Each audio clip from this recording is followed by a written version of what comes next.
Hello दोस्तों, आज के इस वीडियो में हम आईसीआईसीआई बैंक के रेगुलर सेविंग्स अकाउंट्स के बारे में बात करने वाले हैं कि अगर आप आज के डेट में आईसीआईसीआई बैंक के किसी भी ब्रांच में जाते हो अपना एक रेगुलर सेविंग्स अकाउंट ओपन करवाने के लिए, तो यहाँ पर आपके साथ में किस तरीके से इनके कर्मचारी बर्ताव करते हैं और साथ ही साथ जो आपको सेविंग्स अकाउंट्स ओपन करके दिया जाता है उस सेविंग्स अकाउंट्स के ऊपर आपको कौन कौन सा बेनिफिट्स देखने को मिलता है और कितना हिडन चार्जेस देना पड़ता है, बिल्कुल डिटेल्स में बात करेंगे। तो वीडियो को बिल्कुल भी स्किप मत करिएगा। वीडियो स्टार्ट करते हैं। देखो दोस्तों, यहाँ पर मैं आप लोगों को बता दूं कि आईसीआईसीआई बैंक इंडिया का टॉप क्लास बैंक है और ये प्राइवेट सेक्टर बैंक है और ये बैंक सबसे पहली बात तो डीआईसीजीसी से इंश्योर होता है, यानी कि यहाँ पर आपका 5 लाख रुपए तक का अमाउंट बिल्कुल सुरक्षित होता है। अगर आप इस बैंक में अपना एक सेविंग्स अकाउंट ओपन करते हो तो ये मान के चलो कि अगर आईसीआईसीआई बैंक भविष्य में कभी डूब गया तो इंडिया का पूरा अर्थव्यवस्था चौपट हो जाएगा। तो सवाल ही नहीं पैदा होता कि यहाँ पर आपका पैसा जो है वो डूब जाए। दूसरी बात, आईसीआईसीआई बैंक का मोबाइल बैंकिंग और इंटरनेट बैंकिंग काफी ज्यादा शानदार होता है। यहाँ पर आपको एडवांस लेवल का फीचर्स देखने को मिलता है। इसके अलावा अगर आप आईसीआईसीआई बैंक में अपना एक सेविंग्स अकाउंट ओपन करते हो और अपने सेविंग्स अकाउंट्स को अच्छे तरीके से मैनेज करते हो और अपने सेविंग्स अकाउंट्स में बैलेंस रखते हो, तो फिर इस केस में 6 महीने के अंदर अंदर आपको pre approved offer credit card का देखने को मिल जाता है। इसके अलावा यहाँ पर आपको आईसीआईसीआई बैंक में यूपीआई जैसे कि गूगल पे, फोन पे, पेटीएम वगैरह देखने को मिल जाता है। यहाँ पर सेविंग्स अकाउंट्स के ऊपर आप 1 लाख रुपए तक यूपीआई कर सकते हैं बहुत ही इजिली। अब यहाँ पर अगर हम सेविंग्स अकाउंट्स को लेकर के बात करें तो देखो, सबसे पहले आईसीआईसीआई बैंक के सेविंग्स अकाउंट्स के ऊपर आपको 2.50% का इंटरेस्ट रेट देखने को मिलता है और यहाँ पर इस सेविंग्स अकाउंट्स को ओपन करवाने के लिए आप 10 ईयर से भी अपना सेविंग्स अकाउंट ओपन करवा सकते हैं। लेकिन उस सेविंग्स अकाउंट्स के ऊपर काफी ज्यादा लिमिटेशंस होता है क्योंकि वो माइनर सेविंग्स अकाउंट्स होता है। तो यहाँ पर आप एक हिसाब से ये समझो कि आपका 18 ईयर्स प्लस होना चाहिए एज। आप किसी भी ब्रांच में जाकर के आधार कार्ड, पैन कार्ड के माध्यम से ओपन करवा सकते हैं। आईसीआईसीआई बैंक का एक माइनस पॉइंट ये है कि भाई अगर आप इस बैंक में सेविंग्स अकाउंट ओपन करने के लिए जाते हो ना किसी भी ब्रांच में, तो इनके कर्मचारी आपसे बोलते हैं कि 50,000 रुपए या फिर 1 लाख रुपए की डिपॉजिट करो तभी आपका सेविंग्स अकाउंट ओपन होगा, अदरवाइज आपका सेविंग्स अकाउंट ओपन नहीं होगा। तो ये थोड़ा सा माइनस पॉइंट आपको आईसीआईसीआई बैंक में देखने को मिलता है। वैसे हर ब्रांच में आपको बिल्कुल भी देखने को नहीं मिलता है, किसी ब्रांच में आईसीआईसीआई बैंक के कर्मचारी काफी अच्छे होते हैं। अब यहाँ पर देखो, अकाउंट ओपन करवाने के लिए आपको आधार कार्ड, पैन कार्ड, इसके अलावा 3 फोटो वगैरह लगता है।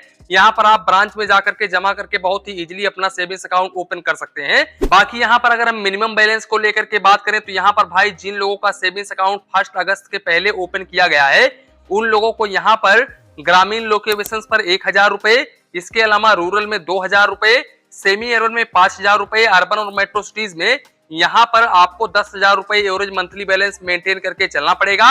और जो भाई यहाँ पर 1 अगस्त 2025 से अपना सेविंग्स अकाउंट ओपन करवाए हुए हैं उन लोगों को यहाँ पर रूरल में 2,500 रुपए, सेमी अर्बन में 7,500 रुपए और अर्बन और मेट्रो सिटीज में 15,000 रुपए एवरेज मंथली बैलेंस मेंटेन करके चलना पड़ेगा।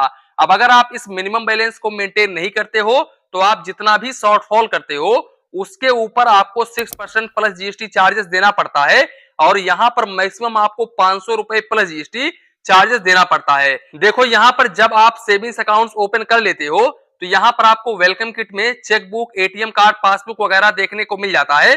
अब बाकी यहाँ पर अगर हम पासबुक को लेकर के बात करें तो यहाँ पर अगर आप डुप्लीकेट पासबुक वगैरह लेते हो तो आपको 100 रुपए प्लस जीएसटी चार्जेस देना पड़ता है। इसके अलावा अगर हम कैश ट्रांजेक्शंस को लेकर के बात करें तो देखो, यहाँ पर चाहे तो आपका पुराना वाला सेविंग्स अकाउंट हो चाहे तो आपका नया वाला सेविंग्स अकाउंट हो, अब यहाँ पर उन लोगों के लिए भी सेम लिमिट है जिन लोगों ने 1 अगस्त के पहले अपना सेविंग्स अकाउंट ओपन करवाया था और जिन लोगों ने 1 अगस्त के बाद में अपना सेविंग्स अकाउंट ओपन करवाया था, दोनों के लिए यहाँ पर सेम लिमिट है।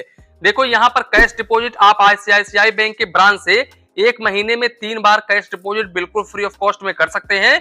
अब अगर आप इस लिमिट को क्रॉस करते हैं तो फिर इस केस में आपको 150 रुपए plus GST per transaction charges देना पड़ता है। भाई यहाँ पर आईसीआईसीआई बैंक ने अमाउंट के ऊपर भी लिमिट लगा करके रखा है।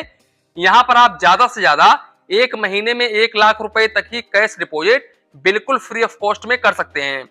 अब अगर आप इस लिमिट को क्रॉस करते हैं तो फिर इस केस में आपको 3 रुपए 50 पैसे प्लस जीएसटी पर 1000 के हिसाब से चार्जेस देना पड़ता है और मिनिमम आपको 150 रुपए plus GST per transaction charges देना पड़ता है। बाकी अगर हम कैश विड्रॉवल को लेकर के बात करें तो यहाँ पर भी भाई आप आईसीआईसीआई बैंक के ब्रांच से एक महीने में आप 3 ट्रांजेक्शन कर सकते हैं, यानी कि 3 बार पैसे निकाल सकते हैं बिल्कुल फ्री ऑफ कॉस्ट में।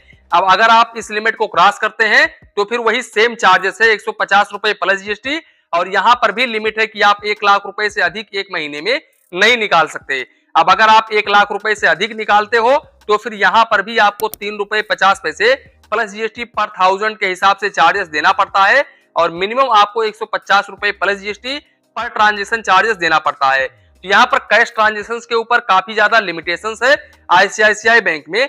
अगर आप cash deposit cash withdrawal branch के जरिए ज्यादा करते हो तो फिर मैं यहाँ पर आईसीआईसीआई बैंक को बिल्कुल भी रिकमेंड नहीं करूंगा कि आप आईसीआईसीआई बैंक में अपना सेविंग्स अकाउंट ओपन करवाओ। दूसरी बात भाई, यहाँ पर एसएमएस अलर्ट के ऊपर आपको 15 पैसे पर एसएमएस चार्जेस देना पड़ता है, और यहाँ पर मैक्सिमम आपको 100 रुपए प्लस जीएसटी क्वार्टरली यानी कि पर 3 महीने में चार्जेस देना पड़ता है। साथ ही साथ आईसीआईसीआई बैंक यहाँ पर रेगुलर सेविंग्स अकाउंट के ऊपर 25 पेज का चेकबुक पर फाइनेंशियल ईयर बिल्कुल फ्री ऑफ कॉस्ट में ऑफर करता है। अब यहाँ पर अगर आप एक्स्ट्रा चेकबुक वगैरह लेते हो तो फिर आपको 4 रुपए प्लस जीएसटी पर पेज का चार्जेस देना पड़ता है। मैं आप लोगों को बता दूं कि जब आप अपना सेविंग्स अकाउंट आईसीआईसीआई बैंक में ओपन करते हो तो वेलकम किट में आपको 10 पेज का चेकबुक या फिर 5 पेज का ही चेकबुक देखने को मिलता है। 25 पेज का चेकबुक बिल्कुल भी देखने को नहीं मिलता है। हाँ, वो चेकबुक खत्म हो जाता है तो फिर आप ऑर्डर कर सकते हो बिल्कुल फ्री ऑफ कॉस्ट में। 1 फाइनेंशियल ईयर में आपको 25 पेज का चेकबुक आईसीआईसीआई बैंक प्रोवाइड करेगा बिल्कुल फ्री ऑफ कॉस्ट में। साथ ही साथ अगर आप आईसीआईसीआई बैंक में डीडी वगैरह बनवाते हो तो यहाँ पर आपको 2 रुपए प्लस जीएसटी पर 1000 के हिसाब से चार्जेस देना पड़ता है, और मिनिमम आपको 50 रुपए प्लस जीएसटी और मैक्सिमम आपको 15,000 रुपए तक चार्जेस देना पड़ता है। तो इस बात का आप जरूर ध्यान रखें। इसके अलावा अगर हम एटीएम कार्ड को लेकर के बात करें तो यहाँ पर आपको टाइटेनियम डेबिट कार्ड देखने को मिल जाता है ICICI bank regular savings account के ऊपर। वैसे आप चाहे तो दूसरा भी डेबिट कार्ड ले सकते हो, आपकी मर्जी, यहाँ पर आपके ऊपर डिपेंड करता है, लेकिन आईसीआईसीआई बैंक अपने तरफ से टाइटेनियम डेबिट कार्ड प्रोवाइड करता है। भाई इस डेबिट कार्ड के ऊपर अगर आपने ग्रामीण लोकेशन पर अपना अकाउंट ओपन करवाया हुआ है तो यहाँ पर आपको 150 रुपए plus GST annual maintenance charges देना पड़ता है, और अगर आपने यहाँ पर रूरल में या फिर सेमी अर्बन में या फिर अर्बन और मेट्रो सिटीज में अपना सेविंग्स अकाउंट ओपन करवाया हुआ है तो फिर यहाँ पर आपको 300 रुपए plus GST annual maintenance charges देना पड़ता है। मैं आप लोगों को बता दूं, इस डेबिट कार्ड से आप 50,000 रुपए पर डे निकाल सकते हैं और 1 लाख रुपए तक ऑनलाइन ट्रांजेक्शन आप पर डे कर सकते हैं। बाकी अगर हम काउंट ऑफ ट्रांजेक्शन को लेकर के बात करें तो भाई यहाँ पर आईसीआईसीआई बैंक के एटीएम मशीन से आप 5 ट्रांजेक्शन मंथली कर सकते हैं, यानी कि 5 फाइनेंशियल ट्रांजेक्शन बिल्कुल फ्री ऑफ कॉस्ट में मंथली कर सकते हैं। अब अगर आप इस लिमिट को क्रॉस करते हैं तो फिर इस केस में फाइनेंशियल ट्रांजेक्शन के ऊपर 23 रुपए plus GST per transaction charges देना पड़ता है। मैं आप लोगों को बता दूं कि यहाँ पर नॉन फाइनेंशियल ट्रांजेक्शन बिल्कुल फ्री ऑफ कॉस्ट है, यानी कि अगर आप आईसीआईसीआई बैंक के एटीएम से बैंक बैलेंस इंक्वायरी वगैरह करते हो, इसके अलावा मिनी स्टेटमेंट वगैरह चेक करते हो तो यहाँ पर आपको कोई भी चार्जेस नहीं देना पड़ता है। साथ ही साथ दूसरे बैंक के एटीएम से आप एक महीने में 5 फाइनेंशियल और नॉन फाइनेंशियल ट्रांजेक्शन कर सकते हैं, और मेट्रो सिटी से एक महीने में आप 3 फाइनेंशियल और नॉन फाइनेंशियल ट्रांजेक्शन आप कर सकते हैं। अब अगर आप इस लिमिट को क्रॉस करते हैं तो फिर इस केस में आपको फाइनेंशियल ट्रांजेक्शन के ऊपर 23 रुपए प्लस जीएसटी और नॉन फाइनेंशियल ट्रांजेक्शन के ऊपर 8 रुपए 50 पैसे plus GST per transaction charges देना पड़ता है। इसके अलावा अगर आप आईसीआईसीआई बैंक का एटीएम कार्ड ले जाकर के किसी दूसरे कंट्रीज में वहां के बैंक के एटीएम से पैसे वगैरह निकालते हो तो यहाँ पर मैं आप लोगों को बता दूं कि विड्रॉवल के ऊपर आपको 125 रुपए प्लस जीएसटी चार्जेस देना पड़ता है पर ट्रांजेक्शन, और जितना भी आप अमाउंट निकालते हो प्लस यहाँ पर उस अमाउंट का 3.5% चार्जेस देना पड़ता है। तो इस बात का आप जरूर ध्यान रखें। और यहाँ पर भाई अगर आप नॉन फाइनेंशियल ट्रांजेक्शन वगैरह करते हो, जैसे कि बैंक बैलेंस इंक्वायरी वगैरह चेक करते हो, तो यहाँ पर आपको 25 रुपए plus GST per transaction charges देना पड़ता है। सबसे अच्छी बात यह है कि भाई आईसीआईसीआई बैंक में एनईएफटी आरटीजीएस अगर आप ऑनलाइन करते हो तो ये बिल्कुल फ्री ऑफ कॉस्ट होता है, यहाँ पर आपको कोई भी चार्जेस नहीं देना पड़ता है। इसके अलावा भाई इस डेबिट कार्ड से अगर आप ऑनलाइन स्पेंड वगैरह करते हो तो यहाँ पर आपको अच्छा खासा डिस्काउंट वगैरह देखने को मिल जाता है, और साथ ही साथ यहाँ पर आप रिवार्ड पॉइंट भी अर्न कर सकते हो और रिवार्ड पॉइंट को आप रिडीम भी कर सकते हो। इसके अलावा भाई आईसीआईसीआई बैंक में अगर आप मोबाइल बैंकिंग या फिर इंटरनेट बैंकिंग के जरिए आईएमपीएस करते हो तो ये भी बिल्कुल फ्री ऑफ कॉस्ट होता है। तो दोस्तों कुल मिलाकर के यही था आईसीआईसीआई बैंक का रेगुलर सेविंग्स अकाउंट आशा करता हूं आईसीआईसीआई बैंक के रेगुलर सेविंग्स अकाउंट्स के रिलेटेड जो भी आप लोगों के मन में कंफ्यूजन होगा, डाउट होगा, वो बिल्कुल भी इस वीडियो में क्लियर हो गया होगा। तो इसी के साथ में वीडियो समाप्त करते हैं। वीडियो पसंद आया हो तो प्लीज वीडियो को एक लाइक करिए और अपने चैनल दीपक बैंकिंग को सब्सक्राइब करिए। मन में कुछ डाउट हो, कंफ्यूजन हो तो प्लीज कमेंट करिए। धन्यवाद, मिलते हैं नेक्स्ट वीडियो में।